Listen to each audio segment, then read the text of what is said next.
Assalamualaikum warahmatullahi wabarakatuh.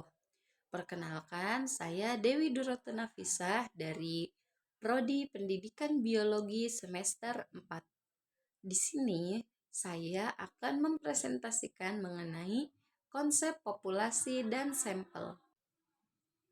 Pengertian populasi. Nah, populasi adalah seluruh objek atau subjek penelitian yang memiliki karakteristik tertentu.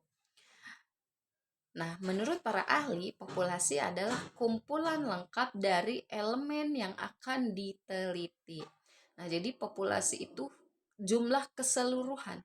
Jumlah keseluruhan dari objek yang akan kita teliti. Misalkan seluruh siswa SDN 1 Banjar Irigasi. Nah, di sini ada jenis populasi. Yang pertama itu ada populasi terbatas. Populasi terbatas itu jumlahnya itu dapat kita ketahui. Contohnya yaitu 500 siswa. Nah, yang kedua itu ada populasi tak terbatas yang mana jumlahnya itu tidak kita ketahui dengan pasti. Yaitu contohnya jumlah pengunjung website atau jumlah kendaraan yang lewat setiap harinya. Nah, itu termasuk ke dalam populasi yang yang tak terbatas, yang mana jumlahnya kita tidak tahu pasti. Contoh populasi. Nah, yang mana contoh populasi itu seperti seluruh siswa di sekolah, kemudian semua jenis tanaman di kebun, dan seluruh penduduk di suatu desa. Itu merupakan contoh dari populasi. Ya, populasi sendiri itu dia jumlah keseluruhan objek atau subjek yang akan kita teliti atau yang memiliki karakteristik tertentu. Kemudian pengertian dari sampel. Nah, tadi kan populasi. Nah, sekarang itu mengenai sampel. Sampel adalah sebagian dari populasi yang diambil dengan cara tertentu untuk mewakili populasi.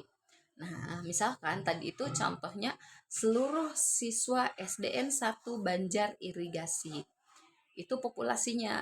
Nah, sedangkan untuk sampelnya itu di sini jika kita lihat dari pengertian itu populasi yang diambil dengan syarat tertentu untuk mewakili populasi.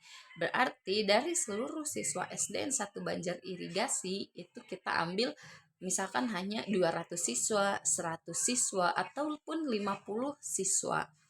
Ya, jadi sampel dengan populasi itu berbeda. Sampel itu bagian dari populasi, sedangkan populasi adalah keseluruhan objeknya.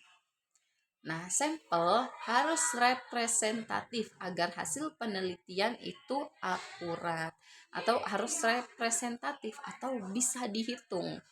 Ya, jadi harus jelas berapa-berapanya dari agar penelitian itu akurat.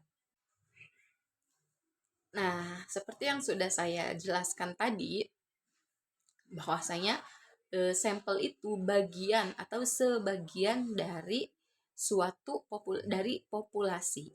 Contohnya di sini 30 siswa dari keseluruhan siswa yaitu 500 siswa. Jadi sampelnya itu adalah 30 siswa.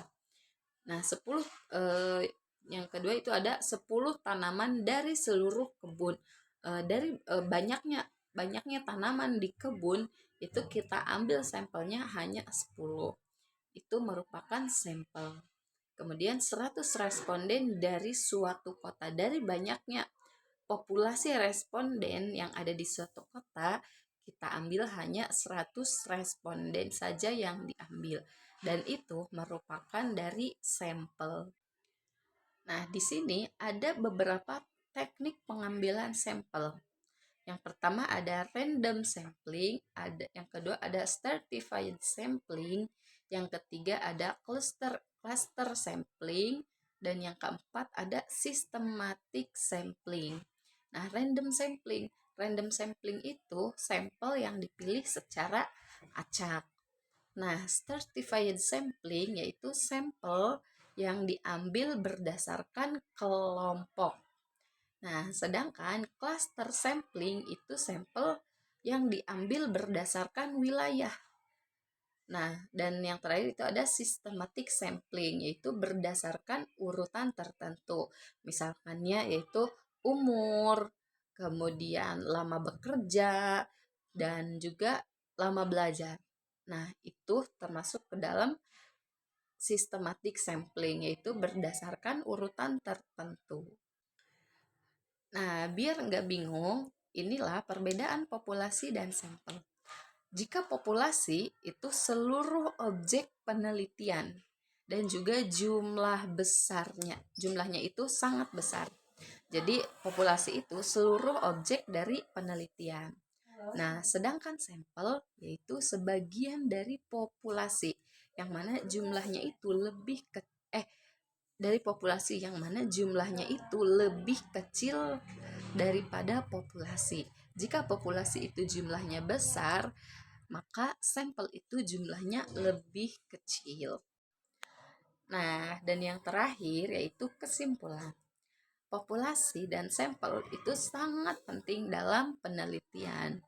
Nah, penggunaan sampel itu dapat membantu peneliti untuk penelitian menjadi lebih efisien tanpa mengurangi keakuratan data.